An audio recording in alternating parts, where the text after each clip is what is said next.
Amados irmãos, boa tarde, paz e bem, paz de Jesus, amor de Maria, razão da nossa alegria. Hoje, dia 25 de agosto.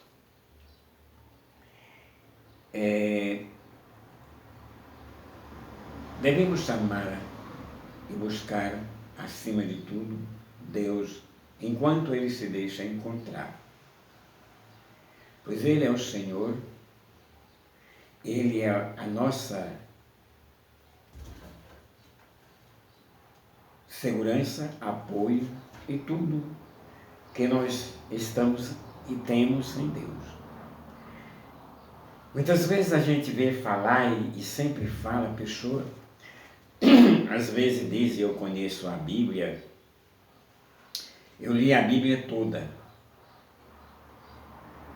O caso não é só ler, não é só folhear, é conhecer 73 livros que contém a Bíblia. Ainda tem alguns livros apócrifos que não foram catalogados, que não foram catalogados pelo Cânon. É necessário que a gente conheça a Bíblia, conheça bem a palavra de Deus, a história da criação, da história do mundo, da humanidade, da aliança que Deus fez para com o povo. E tudo o que contém na Bíblia são regras, disciplinas, caminho, verdade e vida. Salvação, redenção, tudo. Olhando o exemplo de Francisco de Assis, do qual quero ser imitador, admiro, sigo, quero seguir. Não fiz o estudo completo da ordem terceira secular, franciscana secular, mas passei 2 anos. E não continuei por assumir uma direção de um sindicato por ordem judiciária. E não conciliava uma coisa com as outras. Aqui eu vou perguntando sempre a história que nós temos da Bíblia, se diz que conhecemos. A Bíblia completa são 73 livros. Há Bíblias que não têm os 73, porque julgam que não serve, que não tem utilidade, mas o próprio Jesus, no Novo Testamento, e as cartas também, às vezes, aqui e acolá estão falando, citando artigos, capítulos ou versículos do Antigo Testamento. E o Antigo Testamento, o Novo Testamento, é a complementação do Antigo Testamento. É a consumação da aliança, é a consumação do plano e projeto de Deus para a salvação da humanidade. A Bíblia é dividida em cada livro, tem os livros pentatêutico, profético, histórico e assim sucessivamente. São 73 livros. Então, será que nós sabemos quais são os livros proféticos? Quantos são os livros proféticos?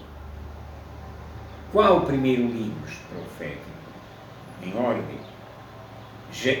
Isaías, Jeremias, Lamentação, Baruque, Ezequiel, Daniel, Oséias, Joel, Amós, Abidias, Jonas, Miqueias, Naum, Abacuque, Sofonias, Ageu, Zacarias e Malaquias.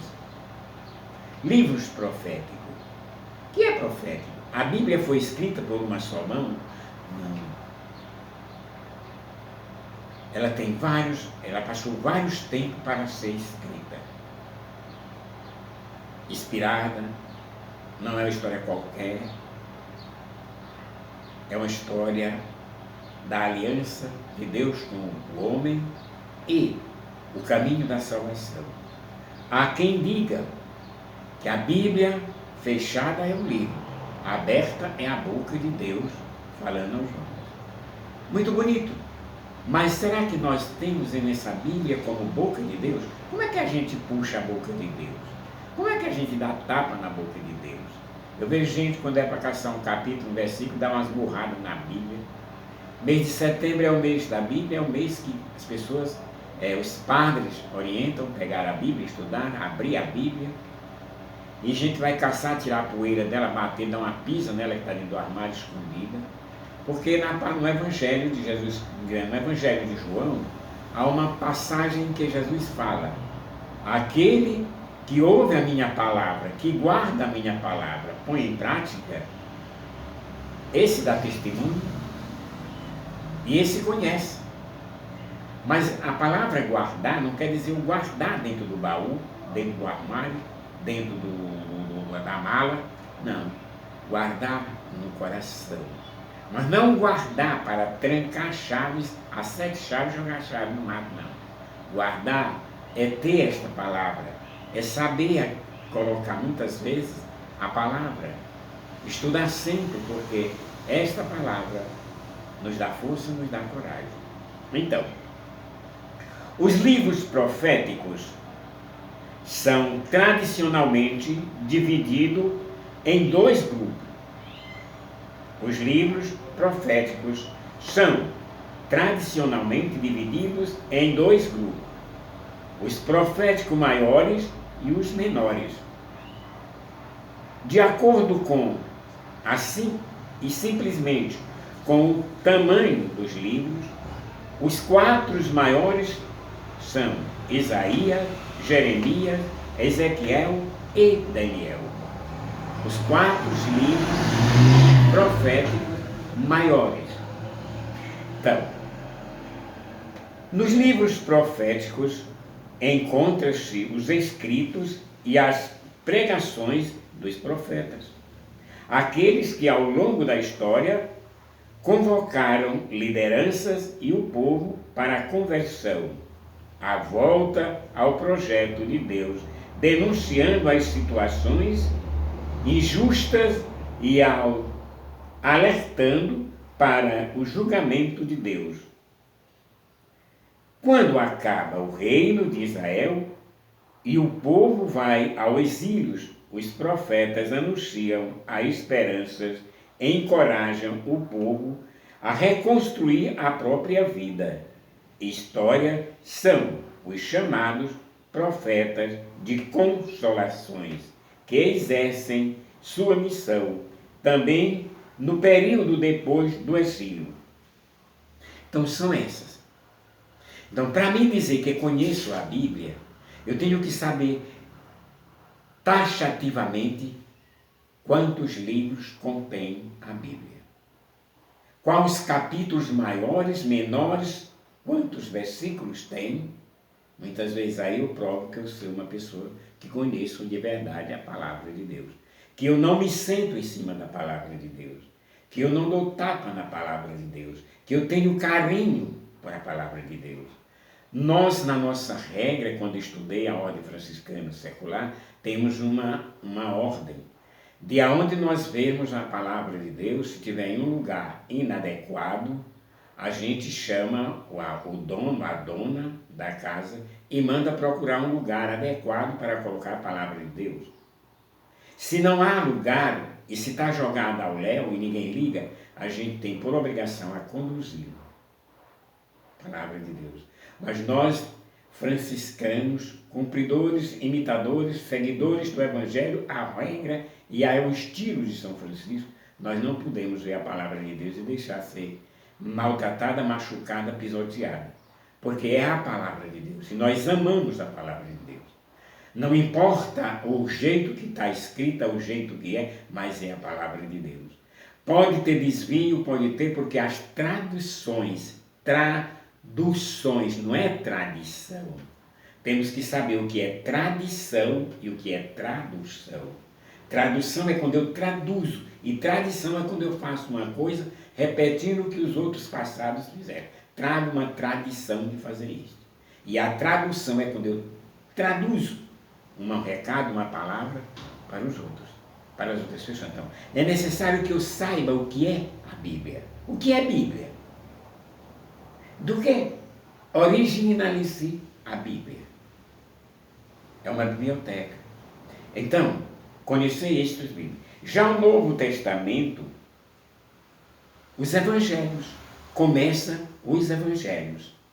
Tem os evangelhos, 4 evangelhos, depois vem Atos dos Apóstolos, depois vem as cartas, da carta vem o Apocalipse. O Apocalipse é o último livro da Bíblia.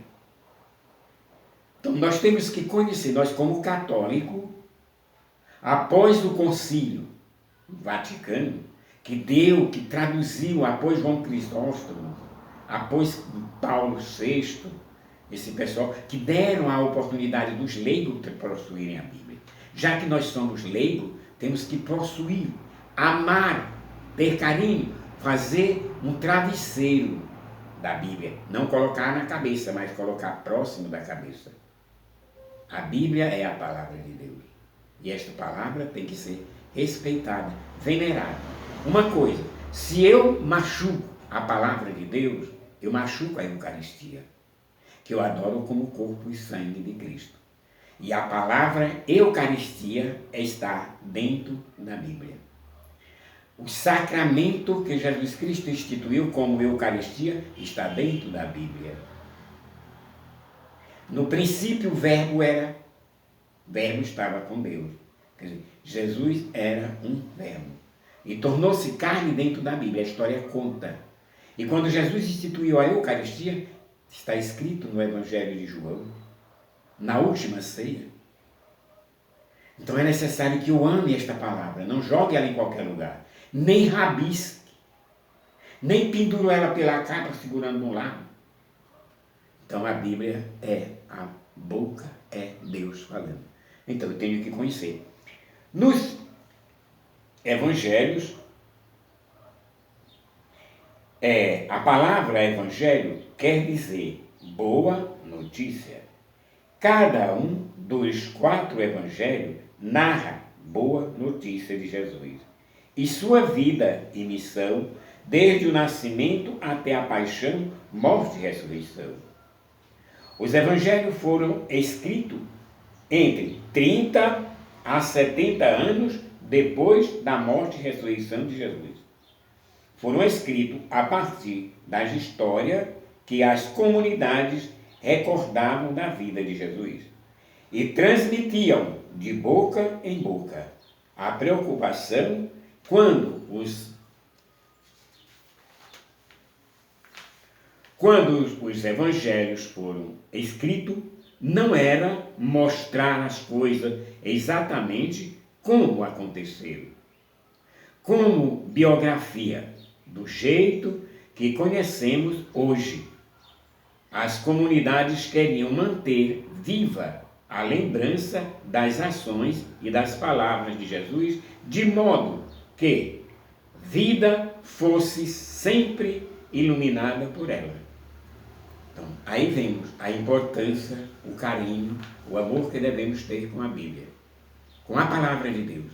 Sagrada Escritura e palavra de Deus e Bíblia é uma coisa só. Porque o que contém na história sagrada está na história, na Bíblia. Até Jesus,